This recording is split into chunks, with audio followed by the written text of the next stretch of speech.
Yeah, I've started to record. Oh.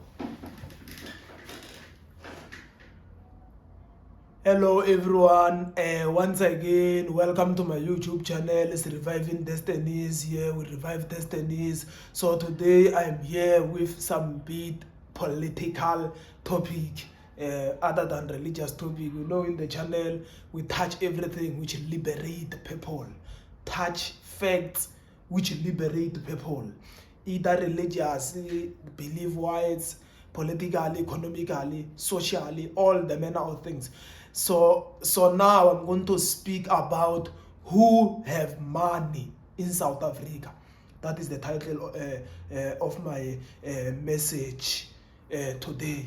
So when you look at South Africa is the most unequal country. It's one of the most unequal country in the world. So it is in the list with countries like United States, which are known as unequal. So South Africa, there is too much poverty in South Africa, but it seems like it's not shown on the media. And the poverty is on the majority of the population. So then those who are rich, they are extremely rich, whereas the poverty is on the majority. So they are like few billionaires, which they have a lot.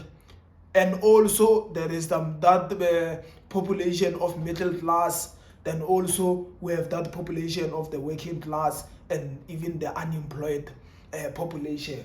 So the distribution of the resources which South Africa have is very, very bad. So the poverty of South Africa mostly is not caused by the insufficient, but is caused by how unequal our society is. So there are those few who have money, whereas the rest of the population do not have money. That's what I'm going to list now, and I'm just going to give in broad what is going on. So you know, in South Africa, we are coming from the pain. We are living in the scars of apartheid system. Apartheid system, let me just try to trace back. In 1652, before 1652, there was Africa. I don't want to trace it before there because the convo will be too long. Before, I don't want to talk about anything before 1652. Let me just start from 1652. From 1652, I think around 1850, around there, South Africa was ruled by the Dutch colonists, which came, dismantle the African people and all those things. Then from 1845 up until 1910, it was ruled by the British colonists. Remember, there was a war between the Anglo and the Boers, which were the Afrikaners and the Boers. Then from there, after it was ruled by the British, they established the Republic of South Africa, which was a apartheid system, which started in 1948. Then apartheid system, there was the racial segregation into that time. So into that time, there was the British people, and also there was the Dutch people, or the Afrikaners. Afrikaners were the one who were ruling politically, and they were mostly farmers. And the British were owning the mines and all the resources. Then black people were the laborers. They were giving cheap labor in all those things. Then in 1994, people got democracy. So remember, when apartheid was setting all those things, the inequality was very high at that time. But when 1994 happened, ANC government didn't resolve those problems. So that's what I'm going to emphasize a lot now, starting from 1994, going there. So now we are under a system from 1994, which I'm just going to address now, and I'm just going to give I'm just going to suggest solutions which like we can give as our society. So most of people, when they look at the issue of starting from 1994, they are fighting a race.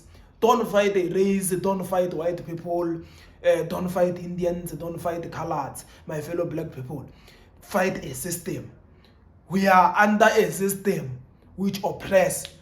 Now from 1994, the system oppresses all non-rich people. It oppresses even white people who are the working class. It oppresses even black people, even Indians. It oppresses everyone who is a working class. So when you see a white person on the street, don't just start by just targeting people, calling them racist, calling them beneficiaries. People who are working class, they are the slaves of the rich. So that's how it is. So the reality of the matter is the first group of people who have money. I can start by categorizing our government, the ANC government. The ANC government is the most expensive government. It was listed as one of the most expensive government around Africa. When I say the most expensive government, I mean the money which they pay to their ministers, the prime, all the ANC people, the prime, all the ministers, the deputy ministers, president, the deputy president, the managers of the president, all the provincial leaders is very expensive. So they are paying a very huge amount of salaries. So our government is a very expensive government and is a first group of people. So how do they get this money? Through the taxing of the working class, through the taxing of companies. So that's how it is. That's the side of the public sector. Then another category of people is the category of the private sector. The private sector, mostly the companies, both the local companies and the foreign companies. So the foreign companies maximize their profit, most of them. We understand that we need the private sector which will work together with the public sector. But most of the time they maximize profit in the expense of the people.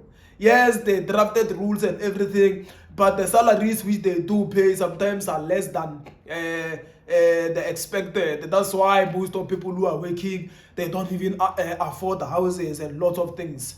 Whereas those situations, those issues are to be addressed by the trade unions, which is the middleman between the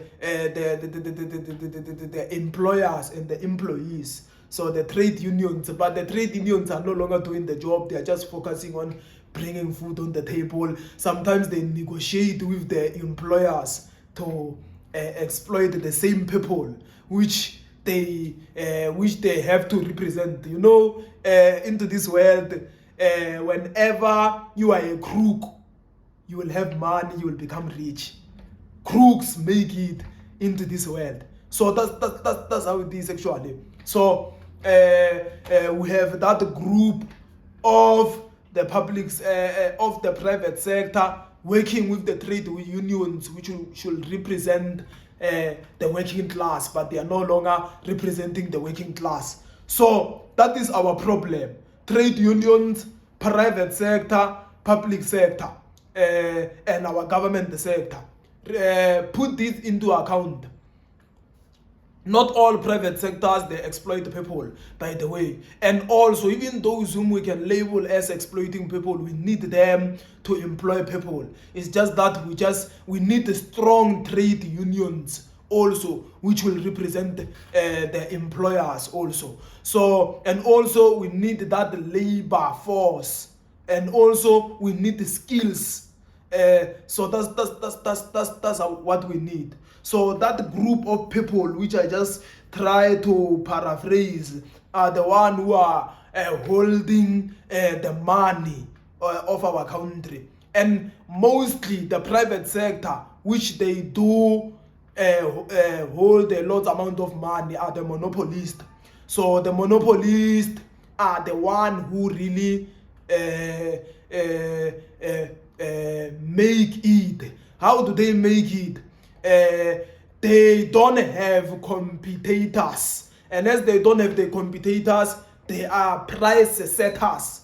And as they are price setters, they set the price sometimes as high as possible. Why? Because there are no competitors. They don't compete with anything because they are one company. So there are no competition. There are no companies which run, which serve the same thing as them. So they have a power to set up the price as they want, and very expensive prices. So, and as they operate like this as monopolists, that's how they manage to gather large amount of money. They make large amount of profits in the expense of the people. So that's how it is. That's the categories of people who really hold our money. And inequality is a very, very great problem in our country.